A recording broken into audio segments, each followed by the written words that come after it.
Selamat datang di channel baru. Belum kita mulai, langkah baiknya Anda mendukung saya dengan cara subscribe channel ini agar saya lebih bersemangat dan tak putus asa dalam membuat konten. Pada kesempatan kali ini, saya akan melanjutkan alur cerita light novel Dentista Raken Desita volume 8 part 2. Tanpa berlama-lama, langsung saja kita mulai.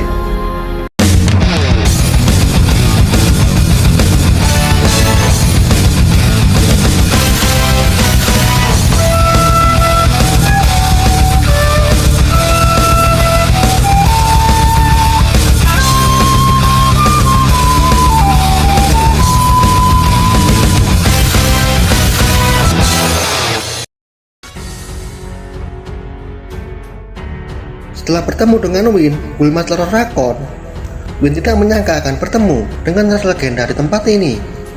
Kemudian Fran menanyakan, ada perlu apa denganku?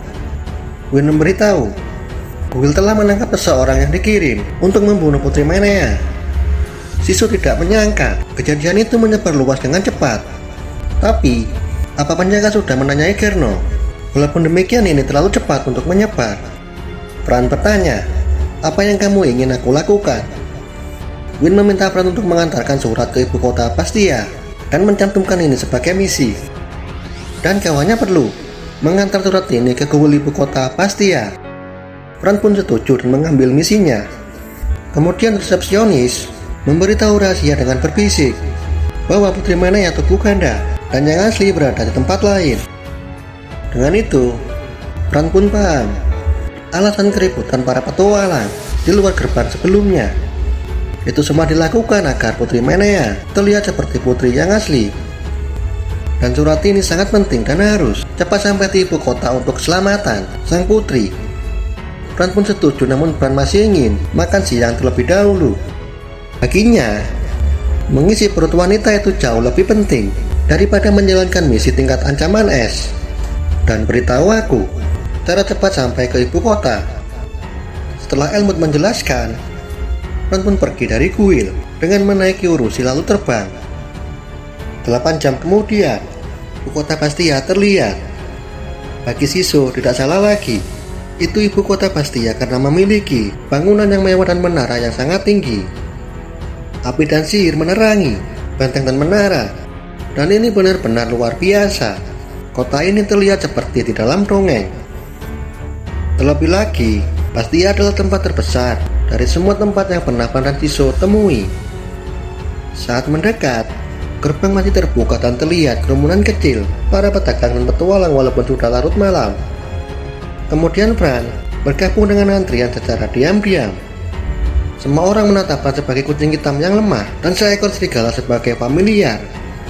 Namun saat lebih dalam dia mati, semua orang terkejut tidak percaya bagaimana dia bisa berevolusi. Para pedagang dan petualang saling berbisik. Namun Fran cuek bodoh amat, sudah kebal dengan hal seperti itu. Tak lama kemudian, seekor kucing merah muda memanggil dan bertanya, apakah Putri Petir Hitam? Selanjutnya muncul 2 ekor lagi, kucing merah dan biru. Mereka semua memperkenalkan diri sebagai kelompok kucing Stick Whisker yang selalu ingin bertemu dengan Nona Fran. Jadi benar tentang rumor Putri Petir Hitam, kata si biru. Siso tidak menyangka seharusnya si merah dan si biru mengincar si hitam. Sepertinya Raja Binatang Buas sudah mengubah rakyatnya untuk memperlakukan kucing hitam di bawah pelindungannya. Setelah beberapa pertanyaan, mereka semua sangat khawatir dengan Fran yang tidak akan menjawab pertanyaannya tentang evolusi. Saat Fran tidak menjawab, sosok besar tinggi 2 meter muncul lalu menghampiri Fran dengan cara berbeda. Bagi Siso sudah jelas dia musuh dan bernama Gwen Darta. Gwen duduk di hadapan Fran lalu menepuk pahanya dan tertawa keras. Siap, hahaha. Nona muda, aku tidak menyangka pamanku akan dikalahkan oleh bocil sepertimu. Mendengar itu, Fran dan Siso bertanya-tanya, Paman siapa yang dia maksud? Saat diidentifikasi, semua terlihat nama Gwen Darta, ras badak putih. Bagi Siso, tidak salah lagi, pria ini keponakan Guardata. Fran bertanya, Apa kau mengenal Kuartata?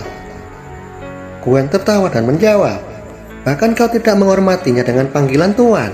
Aku kenal orang lemah itu. Kuartata, saudara laki-laki ayahku. Mendengar lemah seketika, Fran mengerutkan keningnya. Karena menghina Kuartata yang sudah Fran kalahkan di turnamen Ulumut dengan susah payah. Gwen berteriak, apa kau tidak mendengarku? Kuartata itu lemah, dia telah membuang gelar kepala suku demi menjadi anjing pengecut raja binatang buas. Bahkan Gwen berani menghina Fran yang sama lemahnya dengan Kuartata. Betapa menyedihkannya kalian berdua. Mungkin aku akan menghancurkan kalian. Dipenuhi emosi, bagi Fran tidak ada cara lain selain membunuhnya. Namun Siso menolak karena pasti ia bisa menolak kita jika kita melakukannya di sini. Fran, mari kita lakukan di tempat lain. Namun Gwen terus memprovokasi dengan hinaan cacian terus dilontarkan sehingga membuat niat membunuh Fran tidak bisa dihentikan. Siso pun akhirnya pasrah. Dengan itu Fran langsung membuat penghalang dinding batu untuk melindungi petualang lain dan agar tidak ada yang melihat apa yang akan terjadi. Setelah itu Fran pun mengucap membangkitkan. Pada saat itu juga Gwen meringis saat melihat wujud Black Sky Tiger. Gwen panik dan mencoba meminta maaf, namun sayang itu sudah terlambat. Menggunakan flashing Thunderclap, Fran melesat dan memukul perut Gwen yang disertai petir hitam, yang sehingga membuat Gwen terlempar hingga menembus dinding batu yang dibuat Fran. Amarah Fran belum mereda lalu menghampiri Gwen yang terlihat menyedihkan dan tak sadarkan diri. Kekejaman Fran tidak berhenti di sini. Walaupun Gwen sudah pingsan, Fran terus menendang perut Gwen dan meminta untuk bangun. Tak lama kemudian, datanglah penjaga yang dengan hati-hati lalu meminta Fran untuk berhenti. Fran pikir dirinya akan ditangkap. Namun, penjaga itu terlihat sangat lega, dan itu perilaku aneh bagi seorang penjaga. Kemudian penjaga menjelaskan kisahnya saat masih menjadi petualang. Dulu, Gwen selalu berusaha keras untuk membantu Kuartata agar menjadi kepala suku. Namun pada akhirnya, Kuartata malah menyerahkan gelar itu kepada ayah Gwen. Pada akhirnya, Gwen merasa dihianati dan terus berusaha untuk melampaui Kuartata. Bagi Siso, mungkin ini alasan Gwen menantang Fran yang sudah mengalahkan orang yang ingin dia lampaui. Jadi dia ingin membuktikan bahwa dirinya lebih kuat dari Kuartata jika mengalahkan orang yang sudah mengalahkan orang yang ingin dia lampaui. Penjaga meminta maaf lalu pergi dengan membawa Gwen. Setelah itu, Fran pun memasuki kota tanpa gangguan. Fran telah sampai di kuil dan menyapa. Resepsionis merespon, "Nona muda, apa kau mencari misi?" Saat terlihat lebih jelas, resepsionis terkejut. Dia pikir siapa, ternyata Fran. Fran bertanya, "Apa kau mengenalku?" Resepsionis menjawab, "Iya, semua orang yang ada di sini mereka mengenalmu. Kami telah mendengar tentangmu dari kuil, Agent Lupin dan Tos Rakon, soal pembunuh yang bernama Kerno melalui manati telepon sihir." Mendengar telepon sihir, Siso berpikir, jika mereka bisa berkomunikasi instan, lalu kenapa kita harus mengirim surat? Fran pun menyerahkan surat kepada resepsionis dan setelahnya, resepsionis membawa Fran ke kantor kuil. Kuilmaster Bastia adalah binatang buas, ras rubah yang bernama Melas. Fran pun mengenalkan diri sebagai petualang rank C. Kemudian Melas membuka amplop yang berisi surat. Fran yang penasaran, Fran bertanya, "Jika kalian bisa berkomunikasi instan, lalu kenapa aku harus mengirim surat?" Kemudian Melas memberikan surat tersebut kepada Fran yang berisi tulisan tentang kerajaan Basari yang mengincar putri Menea dan ada tulisan angka semacam kode. Fran pun menanyakan, "Ada apa dengan angka aneh ini?" Melas menjelaskan, angka-angka ini menunjukkan keberadaan putri Menea dan alasan kenapa kami menggunakan surat. Jadi begini, manapun yang kami gunakan itu buatan manusia dari kerajaan Basari. Para mata-mata dan pembunuh mendapat informasi dari manapun, dan ini akan menjadi ancaman nyata jika tidak menggunakan surat. Memberi misi ini kepadamu itu akan jauh lebih aman dengan kecepatanmu, dan hanya itu saja alasannya. Isu menggunakan deteksi kebohongan, dan tidak ada kebohongan dari angka-angka tersebut. Akan tetapi, Melas berbohong. Ketika mengatakan hanya itu saja alasannya, bagi Shisho, semua berbau busuk. Tetapi, tidak ada kewajiban mengungkap motif kepada siapapun. Fran pun juga merasakan masih ada yang disembunyikan. Dengan itu, Fran bertekad melontarkan pernyataan. Jika Guild tidak mau memberitahu, tidak ada pilihan lain selain menjadikan Guild sebagai musuh. Dan jika ingin pesan terkirim lebih cepat, seharusnya kau tahu, menggunakan merpati pos itu jauh lebih cepat. Lalu apa yang kau sembunyikan? Namun Melas hanya menjawab, karena Guild mempercayaimu, dan ini bisa dianggap sebagai ujian. Tidak ada komentar tambahan dan hanya menatap, saling curiga. Fran pun tidak ingin melanjutkan lalu mencari penginapan setelah menerima pembayaran misi. Pagi menjelang, di dalam kuil Fran menunggu seorang petualang yang akan membawa Fran ke istana. Para petualang yang hadir mereka semua melirik Fran dan berisik. Ada juga yang mencoba menyapa. Namun, resepsionis menghentikan mereka karena ada perintah cepat dari kuil untuk meninggalkan Fran sendirian. Intinya, kuil tidak ingin dengan para petualang bodoh yang tidak bisa menilai kekuatan Fran dan berakhir dengan luka parah. Memahami niat kuil, Shisho merasa lega bisa mengajar para idiot. Namun, Fran malah kecewa karena kekurangan orang idiot untuk diajar. Tak lama kemudian, resepsionis datang dengan membawa pemandu yang tampak familiar. Dia Gwen, pria yang diajar Fran kemarin malam.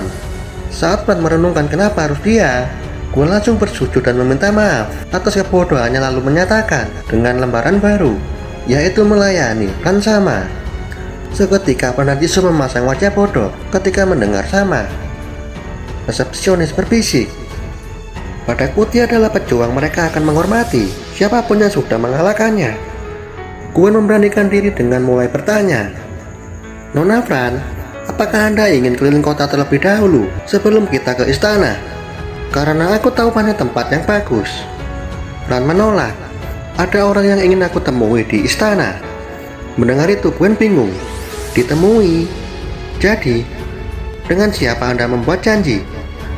Fran menjawab, kucing hitam Kiara, kau kenal dia?